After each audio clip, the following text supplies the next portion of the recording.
आज से ठीक एक महीने पहले 12 जून की वो तारीख थी जब अहमदाबाद से लंदन जाती एयर इंडिया की फ्लाइट AI 171 हादसे का शिकार हो गई। हादसा इतना भयानक था कि महज चंद सेकंड्स के भीतर 260 लोगों की जान चली गई। इनमें 229 तो वायुयान पर सवार यात्री थे, 12 क्रू मेंबर्स थे और 19 जमीन पर जहां ये विमान गिरा था उस हॉस्टल में रहने वाले लोग थे। एक ऐसा दर्दनाक हादसा साबित हुआ जिससे लोग अब तक उबर नहीं पाए।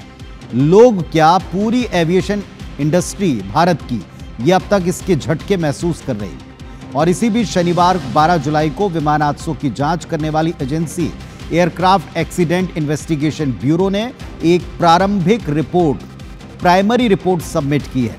15 पन्नों की प्रारंभिक रिपोर्ट है जिसमें कई चौंकाने वाले खुलासे हैं, कुछ सवालों के जवाब हैं, लेकिन क्लैरिटी से इस हादसे की एक्चुअल वजह क्या है इसके लिए इंतजार करने कहा जा रहा। इसी विमान हादसे को लेकर एविएशन एक्सपर्ट्स इस रिपोर्ट पर क्या टिप्पणी कर रहे हैं, सुनवा रहे हैं आप।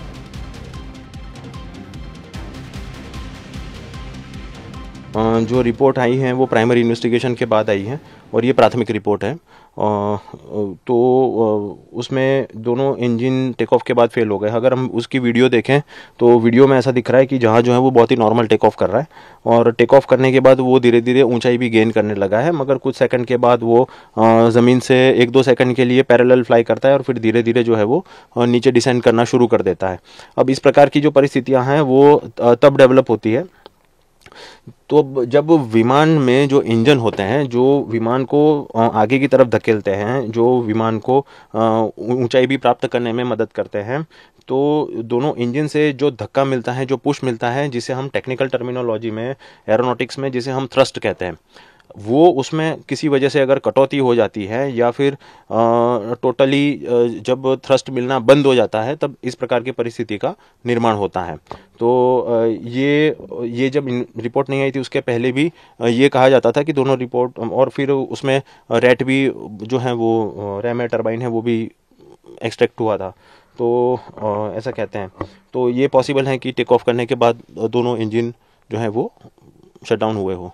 अभी ये जो हमें इस प्रकार की जो रिपोर्ट आई हैं और ये जो उसमें थोड़ा और फर्दर इन्वेस्टिगेशन की आवश्यकता है ऐसा लग रहा है। तो फाइनल रिपोर्ट जो आएगी वो हम आशा करते हैं कि बहुत ही डीप में होगी और बहुत सारी चीज़ें उसमें मेंशन होगी ताकि हम इसको और ज़्यादा उसमें फ्यूल कट ऑफ का उल्लेख है। जब फ्यूल मिलना बंद हो जाता है तब दोनों इंजन काम करना बंद हो जाते हैं और फिर ये जिस प्रकार की घटना हुई वो पॉसिबल। जी बिल्कुल, ये ट्रेनिंग का हिस्सा होता है कि इंजन फेल होने के बाद सबसे पहला काम विमान को संभाल कर इंजन को फिर से पुनः एक्टिव करने की, पुनः स्टार्ट करने की जो है कोशिश की जाती है और पायलट ने जो भी किया है वो बिल्कुल सही किया है। ये जो पोजीशन है जब क्रैश हुआ है और जो प्राथमिक रिपोर्ट में जो फोटो आई है उसमें ये दिख रहा है कि ये जो फ्यूल कट ऑफ स्विच जो है वो रन पोजीशन में ऊपर की तरफ है, कट ऑफ पोजीशन में नहीं है। तो इसका सीधा मतलब है कि पायलट ने फिर से इंजन स्टार्ट करने की कोशिश की होगी।